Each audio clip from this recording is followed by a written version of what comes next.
মেহেরপুর জেলায় প্রায় ৮৯ কিলোমিটার দীর্ঘ সীমান্তে ৭৪টি সীমান্ত গেট রয়েছে, যেগুলো দিয়ে ভারতীয় কৃষকরা নিজেদের জমিতে কৃষিকাজ করতে আসে।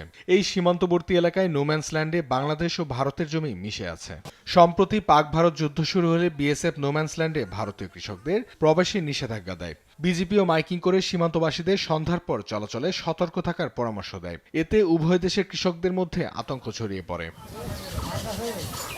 ফলে সীমান্ত এলাকায় মানুষ কৃষিকাজ শেষ না করে দ্রুত ঘরে ফিরতে বাধ্য হচ্ছে এবং নিরাপত্তাহীনতার মধ্যেই দিন কাটাচ্ছে। কৃষকদের জন্য বাধার সম্মুখীন হচ্ছে, কারণ কৃষক মানুষ হচ্ছে সকাল থেকে সন্ধ্যা পর্যন্ত তার মাঠে কর্ম থাকে, কিন্তু কর্মের ব্যাঘাত ঘটছে। পিডিআররা এখানে আপনার নিষেধ করে গেছে, বর্ডারে আপনারা যাবেন না, তাই আমাদের নিষেধ করে গেছে। আমরা একটু আতঙ্কার ভাবেই আছি। সতর্কতা স্বরূপ উভয় দেশের সীমান্তরক্ষী বাহিনী কৃষকদের নোম্যান্স ল্যান্ডে যেতে সতর্কতা জারি করেছে। দ্রুত সমস্যা সমাধানে কার্যকরী পদক্ষেপ দেখতে চান ভুক্তভোগী ও এলাকাবাসী।